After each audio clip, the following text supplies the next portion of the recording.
Around the world, my students, my clients, whether it's in person or online, ask me one question fairly often, which is, TJ, where do you get topics for speeches, presentations, online videos, online content? What's your source of creativity? Well, there's a lot of different sources, but one source is to simply not be creative and simply answer questions that people have about your industry. So, for example, it's pretty easy to go to a website like Quora and look at questions about your industry. So that's what I'm going to do right now. I've just pulled up questions from Quora, the online website that lets people post questions, typically write text answers. And I'm going to answer those questions in this video today to show you really how easy it is to do. Because I know you answer questions about your business every day. It doesn't require sitting down and writing a speech till midnight. It's just you hear a question and you answer it based on your knowledge. That can be good for talking to someone over the phone, in person, in a training, in a client meeting, but also can be perfectly fine for content for YouTube, Facebook, Instagram, and every other social media platform. So here's a question from Pablo Heredia. What should your investor pitch deck never include? Investor pitch decks are decks you put together, slides where you're trying to raise money from investors. You should not include stuff that is irrelevant. That sounds like an obvious glib answer, but too many investor pitch decks have so many details about the process of the invention, the details of the invention. And the investor often doesn't care. They want to know, what problem are you solving? What market are you reaching? Why is this a huge market? What solution do you have? Do you have anything unique, any technology, anything proprietary? Why you? And specifically, what in your own background suggests you and your team are set up for success? You need to put that in and really nothing else. Certainly if you have any tangible results, sales, any metrics that show you're really onto something, put that in. But the biggest thing to take out is just stuff that doesn't convince someone that you're a great investment and they should write you a check. It needs to have that singular focus. Alexander Maximus writes in and has a question. What is a topic that is not debatable? So sometimes you'll get questions on Quora where you might think, that just seems odd, or I don't understand that, or that's not particularly interesting. My suggestion is just suspend disbelief, try to answer it at face value. I would say, Alexander, there really is no topic that shouldn't be debatable among people who value debate, free thinking, questioning. If you're within a particular organization that says you are going to be condemned to a fiery place for even questioning something, that means you can't debate it. I'll let you figure out what I'm talking about there. But from my perspective, every topic can and should be debatable. Bikash Bhagati wants to know, how are people selected to give a TED Talk? Well, you can simply apply. You can go to the TED.com, TED.org website and fill out an application. Not that simple, though. The far bigger challenge for most people, if they're trying to be a TED speaker, is they don't really have anything truly interesting to say. The tagline for TED is ideas worth spreading. If your biggest idea is why you're great at providing a particular service that has been around for a long time and you have hundreds or thousands of competitors, that's not going to be very compelling.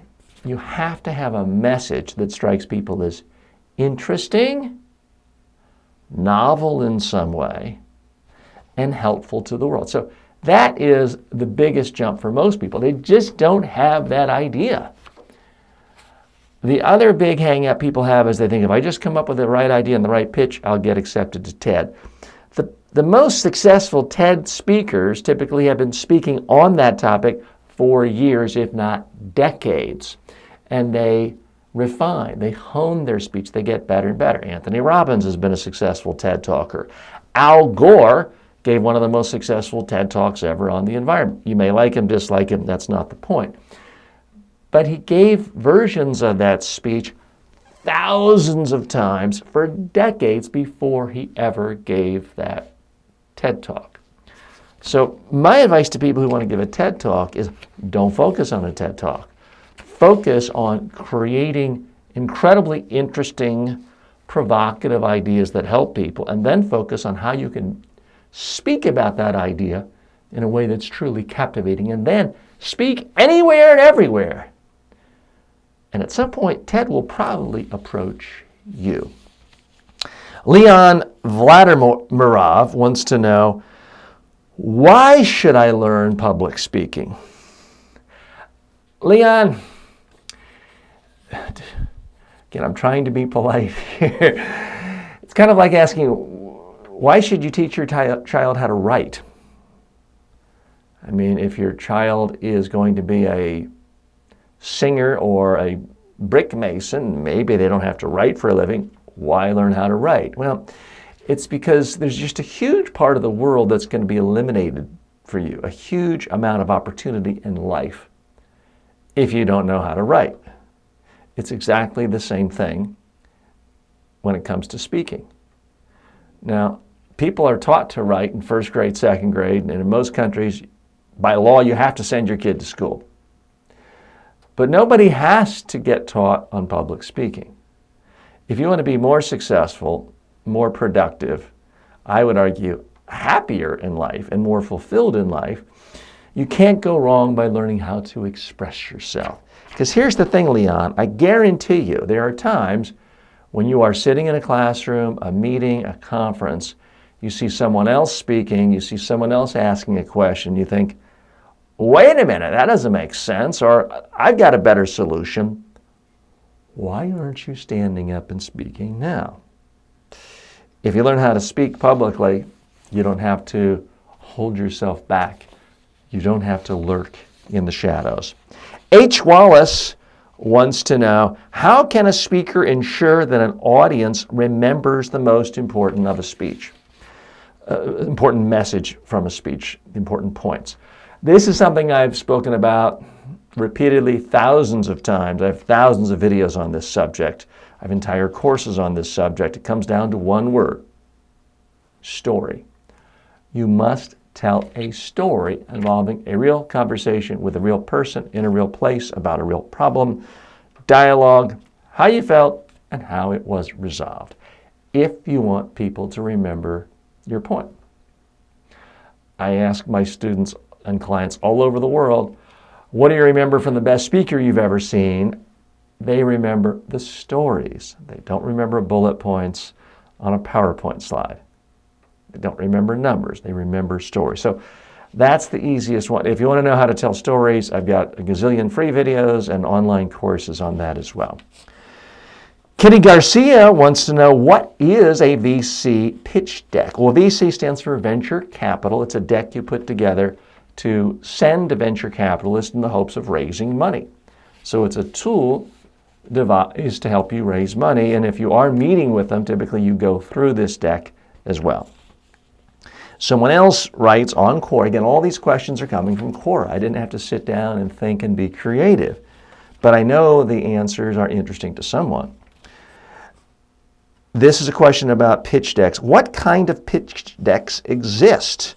I am asking this question because I hear a good practice is to have different pitch decks for different audiences. Certainly you could. Venture capitalists have different interests.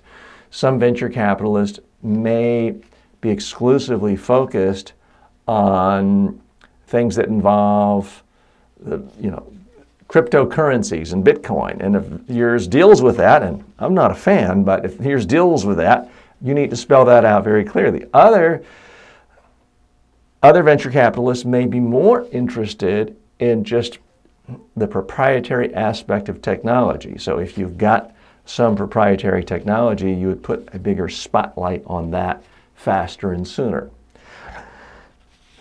I would caution you, don't try to say things that are inconsistent or contradictory in one pitch deck and another. It's about what do you spotlight and highlight. Certainly you can alter those. So these are all questions from real people on Quora. Now, what I have done in the past, and I may decide to do here, I don't even know yet, is the way to get maximum mileage out of this is to take what I'm saying on this video, turn it into text, and post those comments in Quora.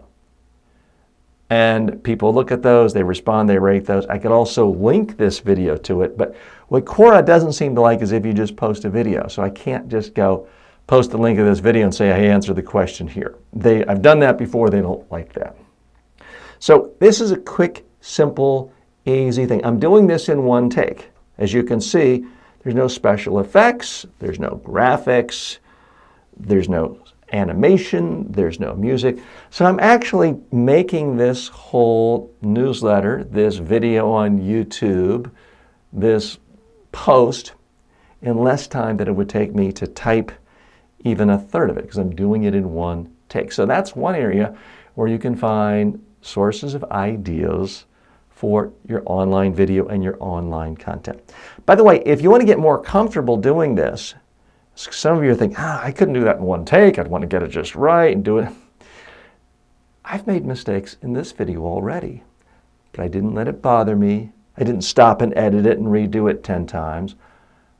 I'm just treating it like a conversation with you. If I stumble over a word, keep going, because that's what you do in real life.